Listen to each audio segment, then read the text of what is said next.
But Brian, you want to get us underway? Will do. Thanks so much for the introduction and for inviting me to do this.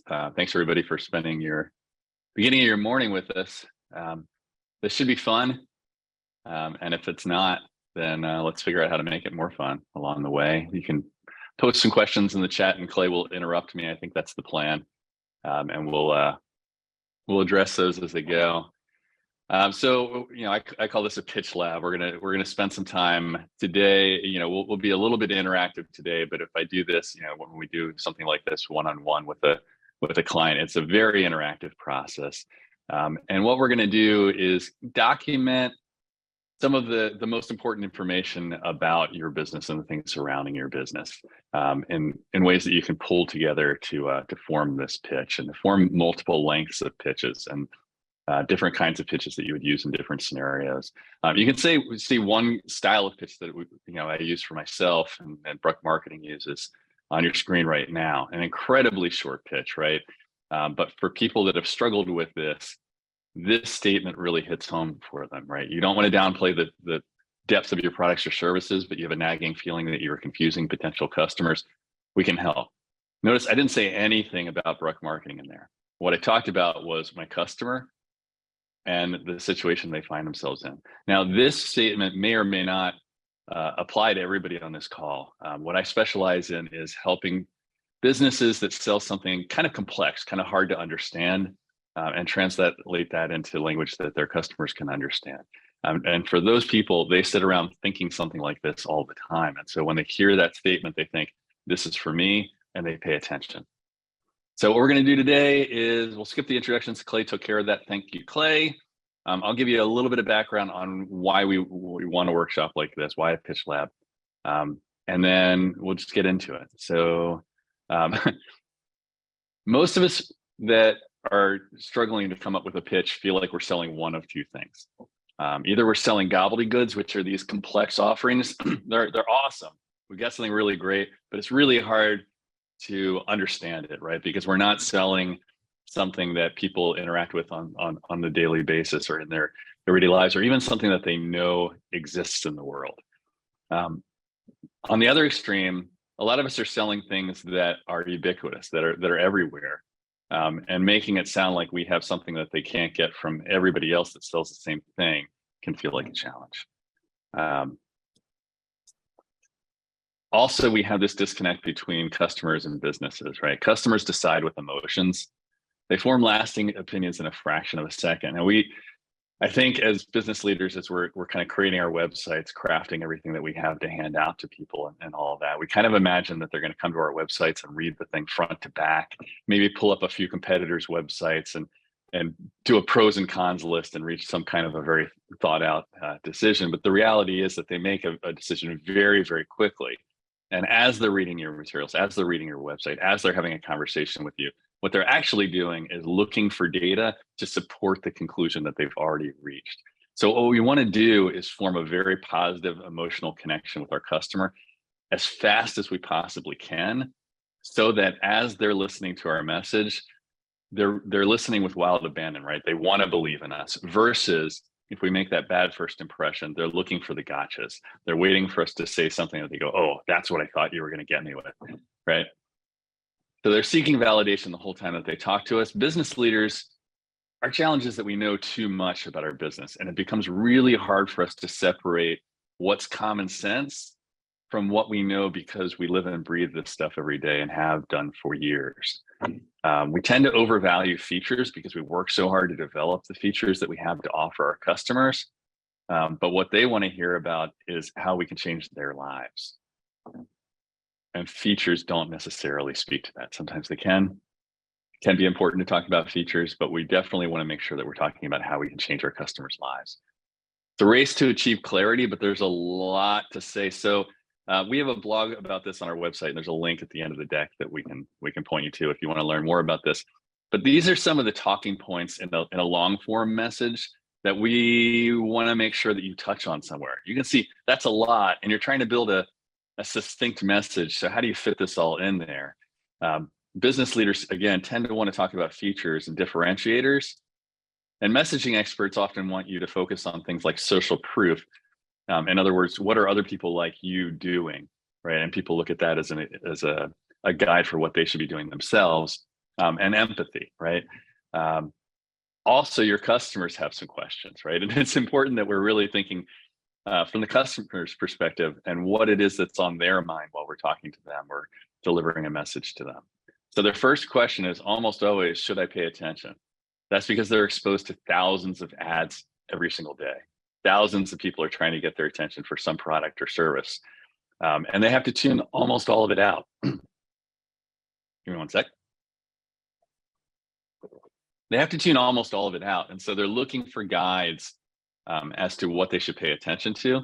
And the answer is they should pay attention to things that address problems that they're dealing with right now, right? Almost 100% of what they are able to hone into has to do with that. The second question is, am I ready for change? Because a lot of times we know we have a problem, but every single day we wake up and we kind of make an active decision not to solve it. What is different right now that makes it time for me to solve this problem or make some kind of a change? What am I getting myself into is another one, right? A lot of times we put off buying something because we just don't feel like we have time right now to commit to getting the accomplishment made. Is this safe, right? So this is about really making people believe that your business is a safe bet versus working with somebody else who's been in the business longer or has greater credentials, etc. And then finally, if you've convinced them that they should take some kind of an action, letting them know what their next step is, right? So they're wondering these things.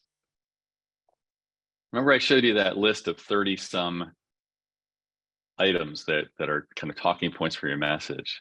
You can address all of them within this framework, right? And so as you're talking about your customer, you're establishing serendipity and empathy with them. You're engaging with them emotionally because you're talking about what they care about. You're probably talking about their old plan for dealing with whatever it is that they're going through that you can help with. You're creating clarity because they understand their problem a lot better than they understand your solution. You're generating curiosity about your solution because you haven't talked about it yet, right? You're just talking about them. So you can address a lot of things very, very quickly by compartmentalizing them like this and addressing things in this order. So today, our goal is to document vital information about your customer, market, offering, business, and the actions that you want your customer to take next, right? We're going to get those things at your fingertips so that you can craft a variety of messages, not just one message. We're going to try to develop a pitch that resonates with your customer, helps them decide to make a change, clarifies how you can help, and gives them confidence in your ability, and proposes some kind of a next step for them. And then we're going to look a little bit at how you can scale your pitch to fit different scenarios, because sometimes you need one sentence and sometimes you need, an entire homepage of your website worth of messaging. And all of that can pull from this customer, market, offering, business, and actions construct. So the first thing that we want to do to get thinking about this is really get our ideal customer in our head. And because we have limited time today, I just want to kind of get you thinking a little bit. If you sell to other businesses, what are the industries, the companies, the regions that you sell to? For some of you, you're going to say, well, I can sell to any industry, or I can sell in any region. And the question that I'm asking here is, what works best though? Who are you most likely to sell to? Who do you have access to? Who benefits most from your offering? Who has the greatest appetite for it? Who has the greatest budget to apply to what it is that you have to sell? If you sell directly to customers, what are the ages and genders and marital statuses that you tend to work with, or that you'd ideally want to be working with in order to map to these goals? Just take a moment right now. Just take 30 seconds while I have a sip of coffee and picture that customer.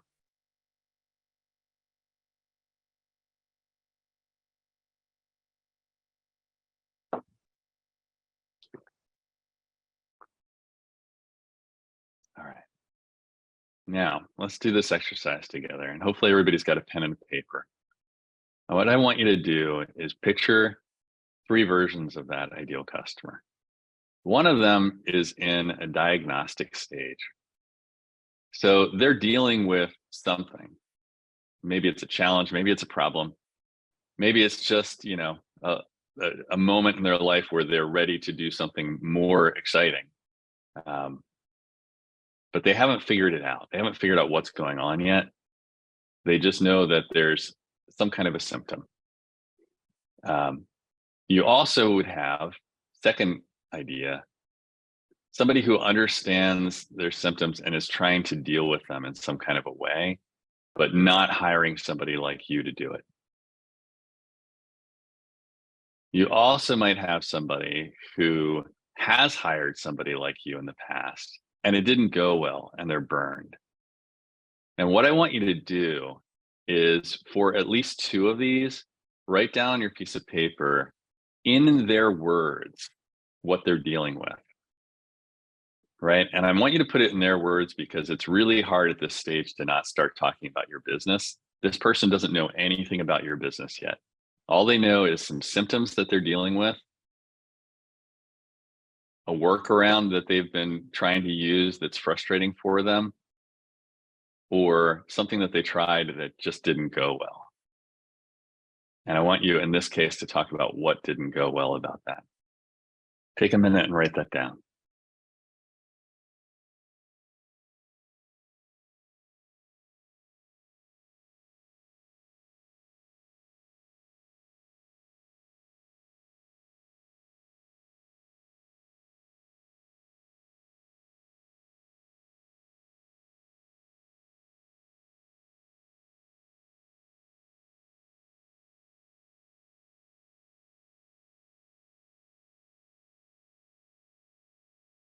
And if there's anybody that wants to volunteer one or has questions, if this isn't clear, what I'm asking for, please feel free to say so in the chat.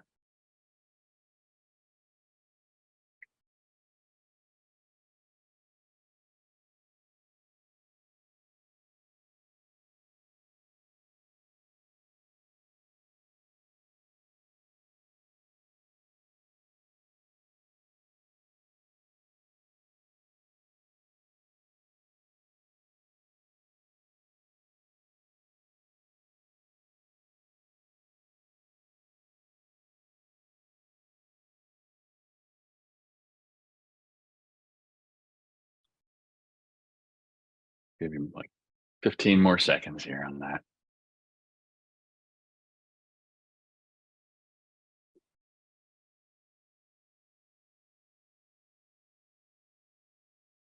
All right. And Clay, did we get anything in the chat with anybody wanting to share an example of this? We did. We got one from Chloe. They say purchasing competitor medical equipment products which are cheaper but break frequently, and they cannot get as good of customer support. Great. Yeah, that's an excellent example.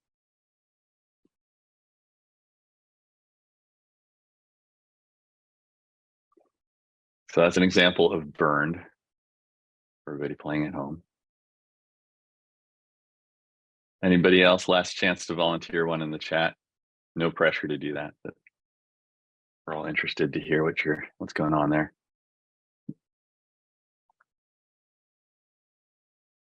All right. Let's say this about that example is, I already feel like I understand a lot about that business, right, and how they can help me, right? First of all, if I'm shopping for medical equipment, I understand that this is a business that can help me. If I've shopped for medical equipment in the past and my complaint has been that the cost is too high, or that customer service has just not been good enough, and I'm not sure that I ever want to go back, I have a lot of confidence that if I go to this company, that I'm going to get a better experience. And that's big. So you could almost be done with one version of your pitch right now by saying what you just said and the words "we can help" at the end.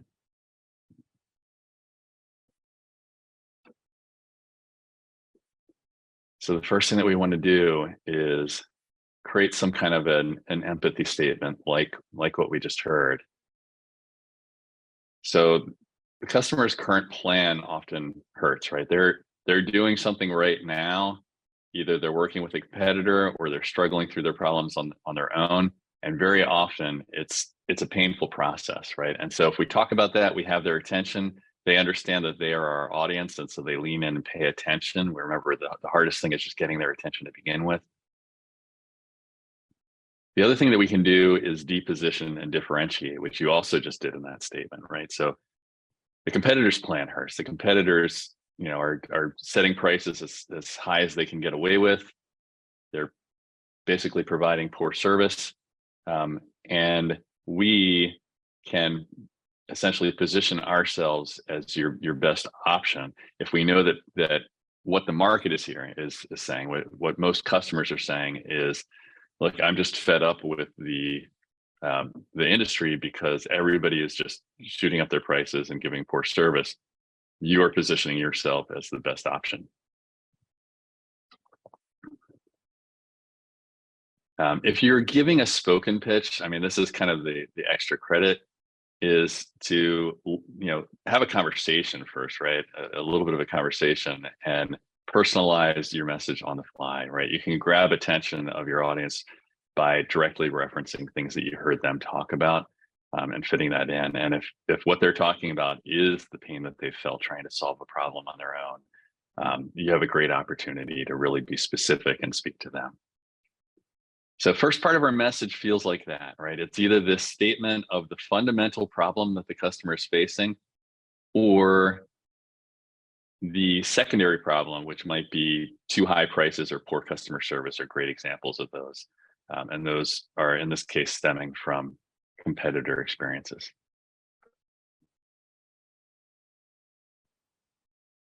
Yeah, we're going to skip some things just for time here, but in a networking situation, you might say something a little bit different. In a pitch to a specific company, you might say something specific, right, about what you love about that company and how you fit into the way that you see that company. Let's talk a little bit about the second bucket. So that first bucket was your customer, right? What you know about that customer, and specifically what challenge that you can help them solve. Second part is market. And why we go to market next is to actually answer the question, why change now? Because prospects every day up until now have opted not to take action, right? What's different today? And there are two main things that we can point to as ways of addressing this. And you don't need to include this in every message, right? This would go in a long form message. It wouldn't necessarily go in a very short form message. But there are two main ways to answer this. First of all, is there a trend toward change right now? Is there a trend towards people hiring for my services and addressing the problem that way? Because most people make buying decisions like this. What does a person like me typically do in a situation like this? And let me give an example of this. So I know that we have at least one landscaping company in the group, right? What is the thing that is most likely to make me hire somebody to do landscaping at my house? Is it me saying that my company is the greatest landscaping company in the world? Is it addressing that, you can save money by handling landscaping a particular way? I think actually the most likely thing that makes me hire a landscaping company is if I look out around my neighborhood and all of my neighbors are using landscaping companies, right? So this isn't about making a customer choose me. This is about making them realize other people like you are making a decision to take action now, right? And if we can find that evidence, and you can usually find this by doing some Googling, something like, 80% of people are taking action to solve this problem right now in this way. That is good information to share, right? And the great thing about it is it feels less salesy, because you aren't convincing people buy me, you're convincing people take action, make a change. This is going to improve your lives. So that's modeling. And then the other thing is market shifts, right? What's going on in the world right now that makes my offering more relevant than ever, right? So, a lot of you, as we were transitioning in and out of a pandemic, we're dealing with this question, right? What about the fact that so many people are working at home right now, for instance, makes my offering more relevant than it was before that was the case, is an example. And for each of you, this is going to be a different question, but use Google for both of these things, see what you can learn, and work that into your message if you can find a good way to. All right, again, we're going to skip some things. There's some other things that we can do here, but those first two are the most important. So that's the market section, right? And you might want to have one sentence in your message that's about this market and why people should change right now. Next piece is your actual offering. So this is the first place where you really get to talk about yourself in your message and what you do. And so you can talk about in a nutshell what it is that your product or service is. You make sure that you're just being straightforward and that people understand, hey, look, I sell cookies, right? I do landscaping. It's fine to just be straightforward with people at this point in the message. But for some of you, it's more valuable, and especially in a long form message, to start to get into what the experience is going to be like if people work with you. Paint a picture for them of that process. And you're achieving two things. You're making them more familiar with what they're signing up for, which can make them feel safer. But they're also, as you're talking, as they're reading their message, they're becoming more familiar with you. The more familiarity they feel, the more likely they are to buy. And that's just a reality of how we are, right? We're very reluctant to do things until we feel familiar and comfortable. This is also a good point in the message to be thinking about. What is the main thing that you want people to take away from this message, right? So they might hear 10 messages, depending on what you're selling and what the context is. Your audience might read 20 messages like yours or hear 20 messages like yours, and then try to come to a decision. That's a scenario you might find yourselves in. What they're going to remember is one thing about you, right? Oh, that's the landscaping company. That's the medical supply company that does this different than the others, right? What is your thing going to be? And can you include that in the way that you talk about your offering? And I'll show you at the end of this how I do that with my own pitch to give you kind of a sense of what I'm talking about there. Fourth part of your message is making people feel safe working with you, right? Why is it, for instance, if I told you, hey, look, this is the first ever workshop that I've done on messaging and I have no experience in this, you would not feel very safe taking any of the advice that I'm giving you today, right? Of course, we wouldn't tell them that. But if we don't tell them something to the contrary, they're worried, right? They're worried. What if this is this person's first time selling medical supplies? Maybe they don't really have the suppliers that they would need in order to get me the best prices. Maybe maybe they're just trying out landscaping for the first time and aren't going to deliver a beautiful product, and I'm going to feel like I need to pay them anyway. Right. So how can we make them feel really, really safe working with us? And especially for, I think probably some of you are selling to other businesses. This can get a little bit tricky, right? You feel like you want to tell people this is the ROI that you can get, right? This is how much revenue you're gonna make because you hired a service like me. And that kind of metric can be really hard to get at. But what most of us have is a number of customers that we serve, right? Customers that have stayed with us for several years. We have a number of years that we've been in business. And look, if you can stay in business for 5 years, then you're legitimate, right? People are going to be more likely to trust you because you can't stay in business if you aren't doing a pretty good job. You might have testimonials that give people this confidence. You might have awards and certifications. And very importantly, you might be a BBB member, right? And that's definitely a badge that shows people this is a safe company to work with, right? And so make sure that you're including that on all of your materials. And as you're introducing yourself, especially if you don't have anything else that you can tell people to feel safe about your business, tell them that you're BBB accredited. They will feel safer working with you. So let's talk about, So one other thing I want to point to here is the way that, for instance, that I like to present, this offering that we're doing right now, this messaging workshop as a safe bet, isn't based on my 15 years of experience. Of course, I'll always say that because it should be part of a message when you have, a decade plus of experience. But the more important thing is the tips that I'm giving you aren't based on Brian's expertise or Brian's deep experience. They're based on research-backed best practices from several fields, from decision science, from storytelling, from marketing, from user experience design. That's what I'm bringing to you, is not my own best guesses of how this stuff should work. but science is best answers, right? And assuring people that you're using best practices is another way that you can make them feel safe. All right, we're on to section 5 of your message, which is, what's my next step? Right, so maybe we've actually convinced somebody at this point that they should take some kind of an action, that they should work with you, or that they should think about working with you. Maybe they're not ready to pull the trigger yet. So at that point, it may be that you schedule a time to meet, or you suggest that, let's have a follow-up meeting. Let's get to the bottom of this together, learn more about you. It could be that if you're pitching to a networking group, which I think probably a lot of you do on a regular basis, tell them what you're specifically hoping to achieve at that networking session, right? That's a counterintuitive approach for a lot of people, but it can really make a big difference if you tell people what you want. And then finally, it may be that people aren't going to be ready to buy right away, but you've got something that you can leave behind for them, whether it's a business card, a brochure, or just a link to your website, whatever it is.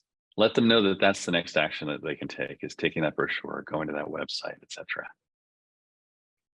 So that's a good place for me to pause and see if we have any more questions. Clay, anything coming through in the chat? Nothing yet, but I know that when we give some time, sometimes it's a good opportunity for someone to type in the chat, and I'm answering you with a long drawn out answer to stall for time. But we got an all good so far from Peter. Thanks, Peter. Great.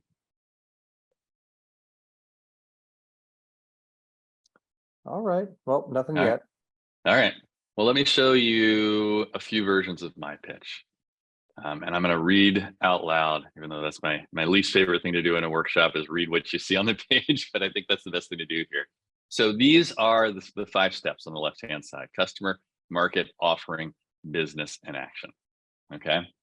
This is a long form message that uses all of those pieces. So for today's example, and this is a little bit different from how I would typically pitch myself, but we're all here today because we want to make our brand sound amazing, right? That's custom tailored to this group. And again, that's kind of something that I want you to be thinking about. It is great to have a tagline that you use again and again that people can memorize, but it also is really important to tailor the message that you're bringing to each scenario, because a lot of the scenarios are going to be vastly different. Second part for me, customers are exposed to thousands of promotions like that every day. They tune out almost everything. And this is true, right? There's a lot of research that shows that people are exposed to, I think it's something like 2,000 to 4,000 ads every single day, right? From things that pop up in Google, from things that come in their emails, from billboards to the things on the sides of buses, et cetera, et cetera. Okay, so my offering, there's an exception. They focus when they notice it's something for or about them. So I help brands develop messages that break through the noise and answer questions in the order that customers are ready to ask them. The important thing I want to show you that I did there is talk a little bit about my special sauce, right? So there are a lot of people who do messaging workshops like this that teach messaging. And I think what sets me apart is this idea that I help you answer questions in the order that customers are ready to ask them. I've done the research to understand internally what most customers are sitting there thinking, and applied that to my workshop. And I hope that this is a memorable part of what I do, or that it piques people's curiosity and that they want to learn more. And it also helps them understand the workshop as I deliver it, when I present that information.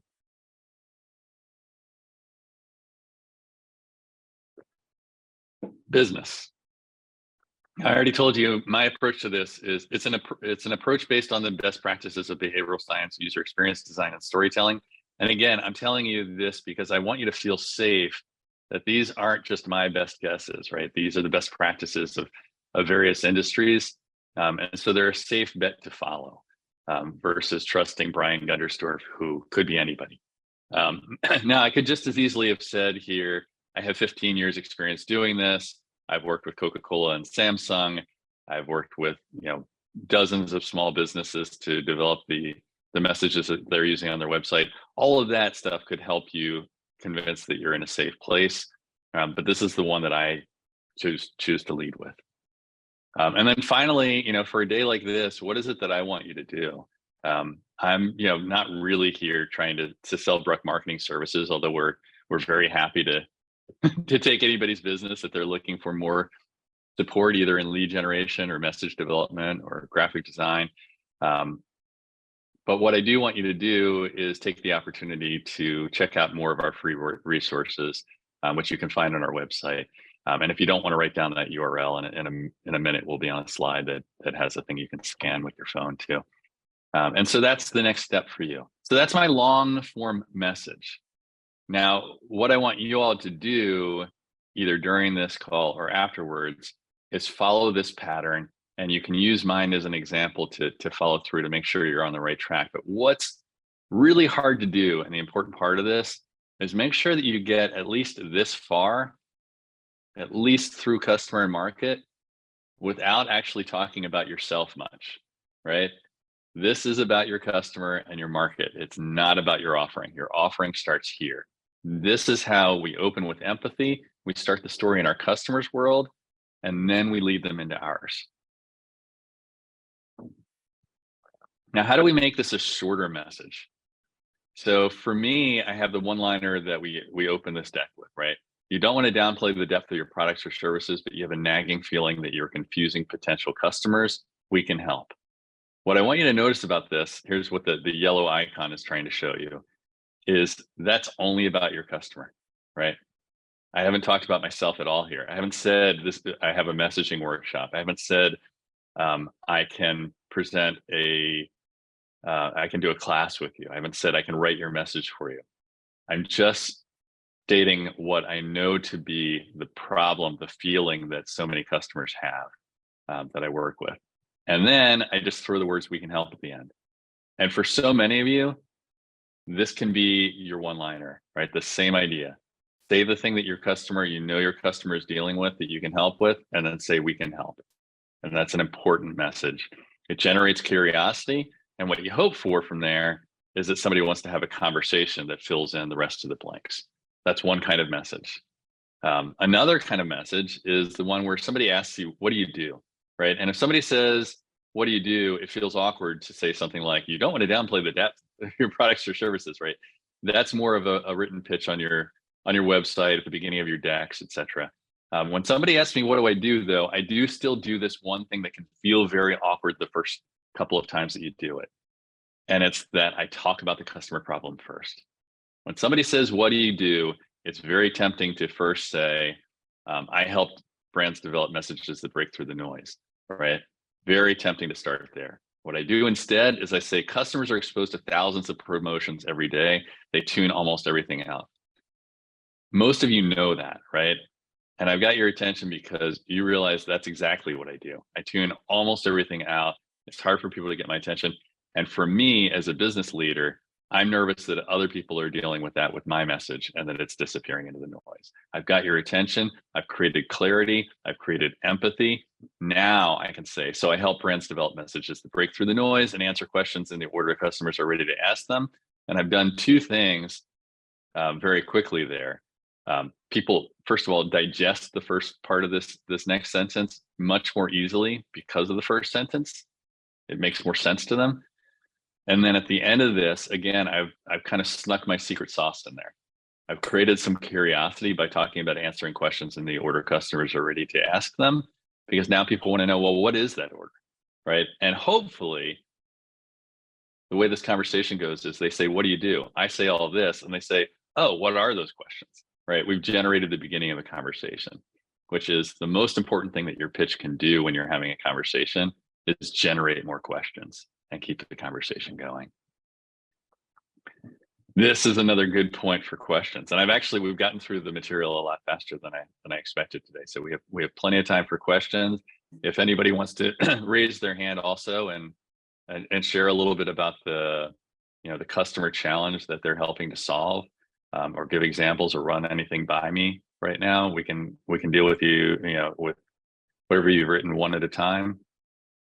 Yeah, we did have one come through from Henry talking about the importance of pitches. his question is, a pitch might sound like a poem, like it's been overly prepared, but Yeah. pitches might have lost importance. What do you what's your opinion on the importance of crafting maybe an authentic sounding pitch? Yeah, I do think it's important. And I think that different pitches are going to resonate in different scenarios. When you're presenting materials like a pitch deck, when you're writing messages for your website, I think actually that, that poetic, I like that way of putting it, style is great. Actually, I think it belongs there, but it can feel a little bit unnatural to speak that way. And people can see that kind of unnatural style that you're using and feel put off by it. For some people, not so much, right? And depending on your own style of presentation, that makes a big difference too, right? So people that are very, very high energy presenters can also get away with a little bit more of that poetic style. It feels more natural coming out of their mouths, right? But if you're not a big energy presenter and you come out with somebody, somebody says, "What do you do?" And you say, "You don't want to downplay the depth of your products or services," right? It feels forced, right? And so you've got to come up with the tone that works best with you. But I'm telling you, follow this pattern. Even if your tone is going to be a little bit more plain language, make sure that you're opening with empathy. Make sure that you're giving people a statement that they understand, open in their world and the challenges that they're facing, even if you're just using very simple, plain language. Awesome. Henry says, thanks.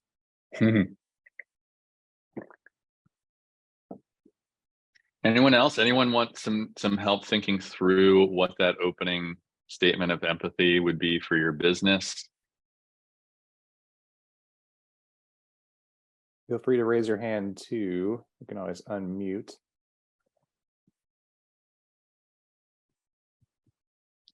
All right. No this is for the customer statement. Yeah. I just wrote, "We're here today because assuring your facility runs as smooth as possible and experiences minimal downtime." Actually, let me look at this real quick. But ... and then that kind of led into my market. Right. Okay. And does your market statement talk a little bit about what the sort of industry averages are around downtime? Well, that's something you brought to my attention. I need to research, but I was just going to kind of make one up, shoot from the hip on that next. Right. Yeah. Yeah. As a filler, make something up, but that's definitely a great statistic to have, right? If you can say, on average, the market sees 80% uptime, but I can get you to 99% uptime. That's a great clarifier for people. I struggle in the industrial manufacturing industry is a lot of the customer base stick with their electrical provider because even if they are having a little bit of heartache, is the fact that some of these providers have been with these companies for 60 years. For instance, like McCormick Spice. So for them, they know the layout and the history of that facility so well, to bring someone in on top of them to relearn that where everything is kind of a hard arguing factor that I've been thinking. So I need to come up with something that kind of speaks on that. Right. What do you know off the top of your head, like what are some advantages if they did bring in somebody new? Are there fresh perspectives needed there? Well, I was thinking of maybe like a market statement about how long average electrical companies last, because if they don't bring in a second tier contractor and that company sells to an eBay style company and they don't like their services, then they're really going to be in a pinch. So maybe something along that line, like on average, electrical companies are in business for 30 years or whatever it be. Right. So yeah, one of the things that we can do in that opening empathy statement when it's appropriate is help expose a vulnerability that a business faces, right? So sometimes they aren't sitting there thinking, I have a problem right now. that I need to solve, but there's a vulnerability that they aren't considering, right? And so this can be really valuable. For instance, the scenario that you're describing for them is they're vulnerable because they haven't really diversified their vendor base. And if something goes wrong with their one vendor, they're kind of screwed, right? And I think that's a great point to make. And maybe the way that you want to open your pitch when you're talking to somebody like McCormick, it's also, if you're in cybersecurity, for instance, right? A lot of times you aren't necessarily helping somebody who's already been in a cybersecurity or cyber attack. You're helping them prevent that, and so you've got to make it very real for them what that vulnerability is that they're up against. Right. Paint that So picture for them. Maybe the outcome of that business going out of business, essentially, and what happens to the manufacturing business. Yeah. So if you want to go that route, what I would do is do as much research as you can to find actual real world scenarios where there's been a problem like that, right? Where somebody has not diversified their vendor base enough, and then something went wrong with their key vendor and they were just kind of stuck. And I mean, I don't know where you can find that in the news, but if you can find it, that's a big win for you that supports that point. Right. Thank you. Yeah, thank you. Great example. Yeah, thanks. We do have another hand up. Do you think we have time for one more? Do we want to? Sounds good to me. Yeah, Joel. Oh, hand down. Got it. Sorry, I meant that was too soon, but I think that somebody else might have had their hand up before me. Matt, I just don't want to take the space if there's only going to be one more question. I think it was Mac, maybe. Yeah. Did you still have that question? I saw you put your hand down as well earlier. I did, but Joel, you can go ahead. It's not a pressing issue.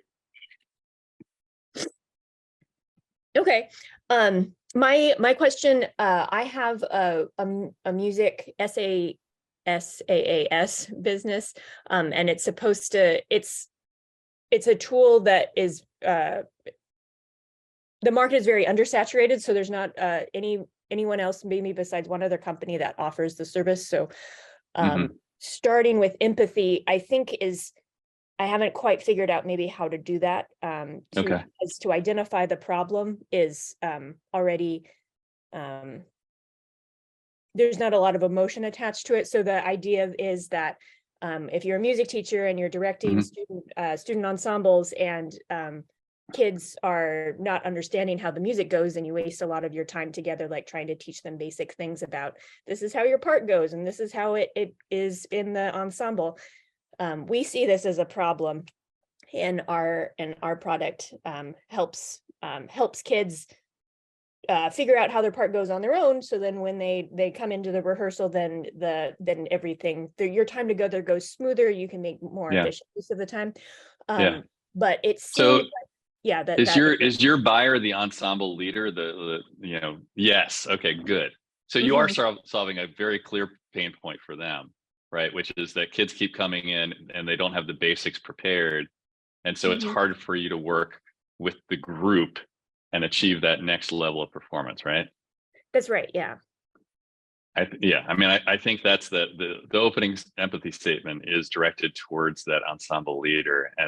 And you could actually, there's another way to frame this that might be more appropriate because of the kind of thing that you're selling here, which is more of an aspiration statement, right? Like, wouldn't it be amazing if all of your kids showed up and they already knew their parts? Like, what level could you take this ensemble to, right? Once they've already achieved that.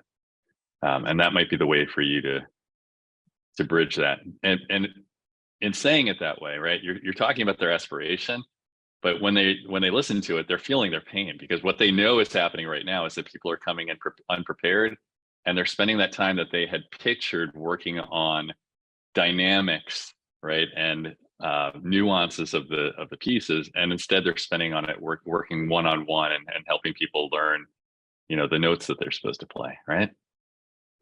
Yeah, right.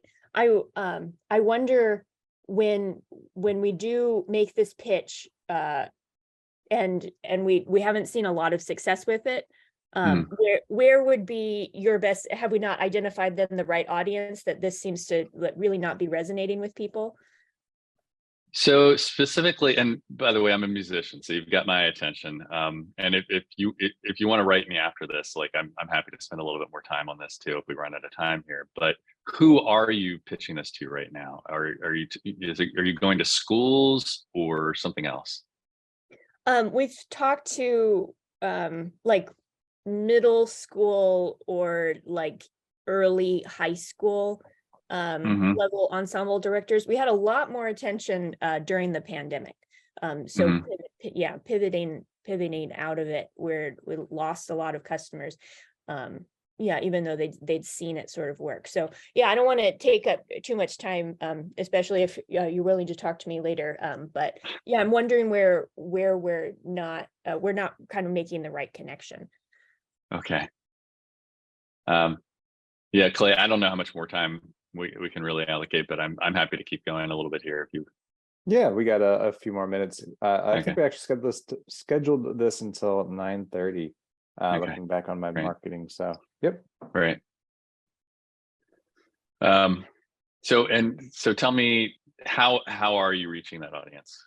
What's your current methodology right now for? Yeah, so that could be a big problem.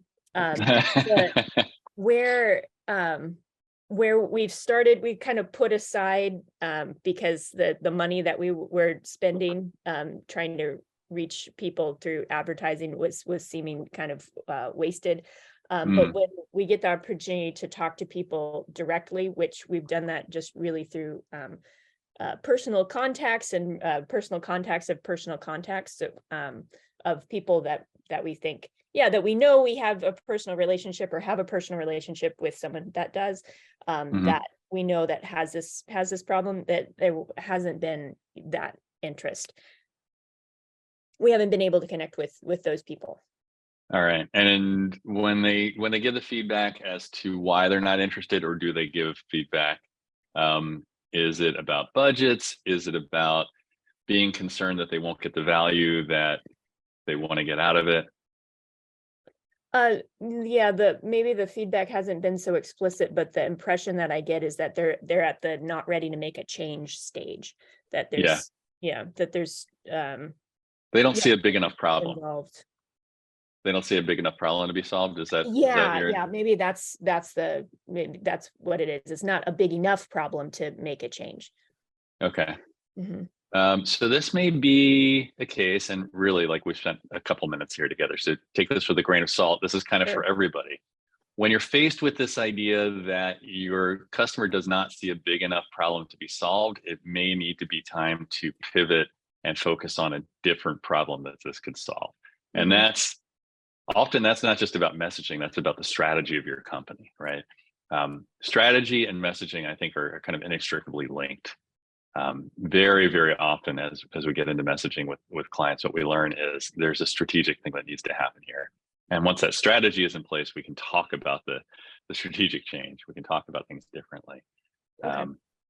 But you've got a solution right now, and it may be a solution to more than one problem. Yeah, okay, thank you very much. That was very helpful. Sure, yeah, and definitely write me on the side. Let me think about. Throw some ideas out there as to what those other problems might be once I get a little bit more information about what you've built. Okay, thanks so much. Cool, thank you. Just to let you all know, included in an email that I'm going to send you will be Brian's information. You can also, if you've got your phone cameras out, you can scan the QR code on your screen, and that should give you the little bubble over the picture, and you click that, and it'll take you to Laura Bruck's contact card, which has a link to Bruck Marketing on it. Laura Bruck, by the way, is on the call. She's the Chief Marketing Officer here at Bruck Marketing. My specialization is around the kind of stuff that we're talking about today, and building out people's brand messaging and their design language, personality of their brand, building some of the collateral that they use. And Laura is focused, amongst other things, on lead generation, and she can help in that way. So those are the key areas that we work with: lead generation, content creation, and Laura also is a very great builder of websites. Very often, I will essentially kind of create a mock-up that includes messaging and design, and she converts that into an actual working website very well. That's a little bit about us. There's a little bit about how we work with clients. And I think I'll leave it like that. And I'm happy again to take any more questions, or we can wrap up here.